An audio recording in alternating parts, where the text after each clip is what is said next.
En este nuevo video de la unidad temática número 2 vamos a trabajar la temática de pronombres. Los pronombres son palabras que se utilizan en lugar de un sustantivo para evitar la repetición innecesaria del mismo. Ayudan a hacer que nuestras oraciones sean más claras y fluidas, y en odontología, como en otros campos, los pronombres son esencialmente para comunicarnos de manera más efectiva. En inglés, los pronombres se conocen como pronouns. Vamos a analizar el siguiente ejemplo en inglés. The dentist examined the patient's teeth and then the dentist cleaned the patient's teeth. Podemos usar pronombres para que esta oración resulte más fluida. The dentist examined the patient's teeth and then he cleaned them. Si prestamos atención, en la segunda oración evitamos repeticiones sustituyendo the dentist, el odontólogo, por el pronombre he, que significa él, y the patient's teeth, las piezas dentales del paciente, por them. Aquí tenemos una versión fluida en español. El odontólogo examinó las piezas dentales del paciente y luego las limpió. Fíjense que el pronombre él está entre paréntesis porque en español no es necesario colocar el pronombre. Vamos a ver ahora algunos pronombres muy comunes del inglés que pueden ocurrir en textos académicos. Por ejemplo, los pronombres personales. Dentro de los pronombres personales vamos a tener los pronombres sujeto y los pronombres objeto, los pronombres posesivos y los pronombres reflexivos. Comencemos por los pronombres personales, pronombres sujeto. Cuando hablemos de pronombres los vamos a clasificar en dos grupos, pronombres del singular y del plural, y dentro del singular vamos a tener primera persona, segunda y tercera, y dentro del plural, primera, segunda y tercera persona del plural. En los ejemplos vamos a tener primero el ejemplo en inglés y entre paréntesis la versión en español. Los pronombres sujeto en inglés son I, you, he, she, it, we, you y they. Aquí quiero hacer una observación.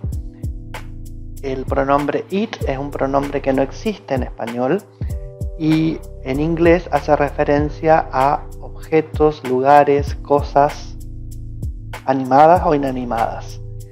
En la siguiente tabla van a ver una lista de los mismos pronombres, pero con ejemplos que tienen relación con la odontología.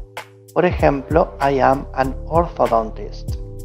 Estaría muy interesante poder utilizar este cuadro para empezar a practicar nuestras interpretaciones. ¿Qué versión daríamos de esa oración en inglés en español?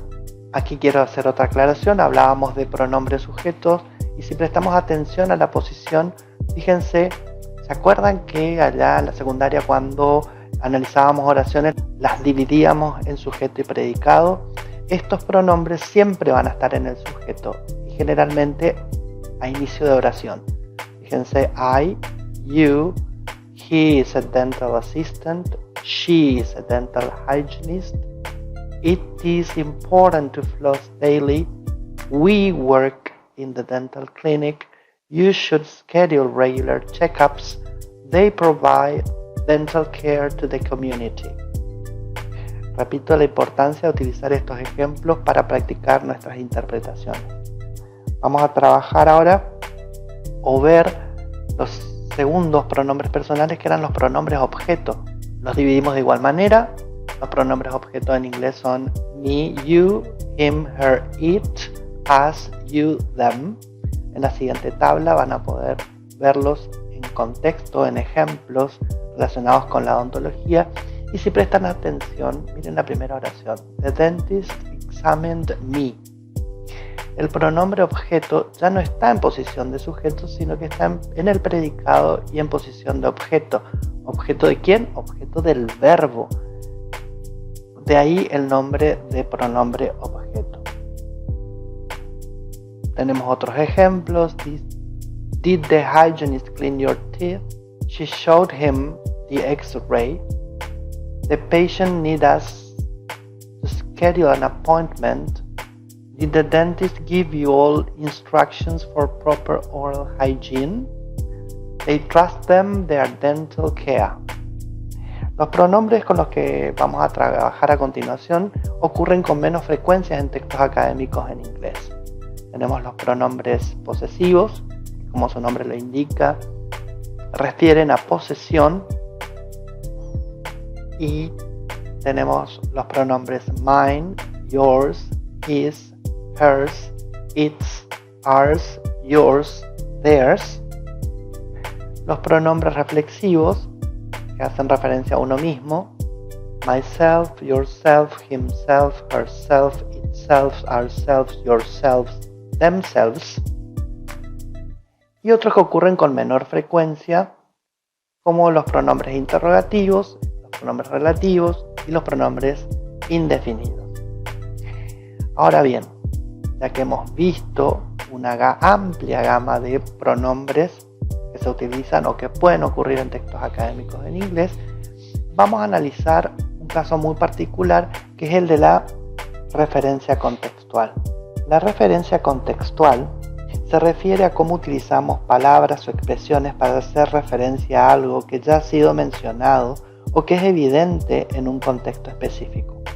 Un ejemplo de referencia contextual en odontología sería el uso de pronombres para referirse a partes específicas de la boca durante una consulta dental. Analicemos el primer ejemplo en español. La muela tiene una cavidad. Deberíamos rellenarla para evitar caries. Aquí la muela es la referencia contextual y el pronombre la se utiliza para hacer referencia a la muela mencionada anteriormente en la conversación o que está siendo examinada en ese momento. Fíjense que lo que hacemos nuevamente es utilizar el pronombre para evitar una repetición. Tenemos un segundo ejemplo.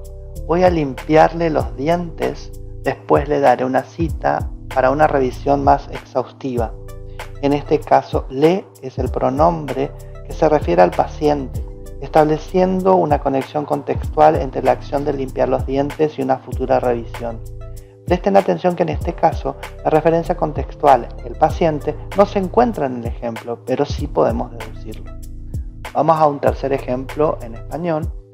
El dolor que siente en la mandíbula puede ser causado por el bruxismo. Le recetaré un protector bucal para reducirlo. Aquí le se refiere al paciente y lo se utiliza para referirse al dolor previamente mencionado, estableciendo una conexión contextual entre la causa del dolor y la solución propuesta. Quiero hacer una observación. En estos casos se utilizan expresiones cotidianas como la muela, que en realidad sería tercer molar, el diente, pieza dental, ya que el profesional se dirige a un paciente y busca una comunicación fluida con el mismo. Analicemos ahora un ejemplo en inglés. The skull is the hard part of your head. It is a hollow, rigid structure made of bone, and it is attached to the top of your spine. It protects your brain and eyes like a tortoise shell protects its body. Vamos a reestructurar este texto para poder analizarlo. Vamos a utilizar esta gráfica para hacer el análisis en clase.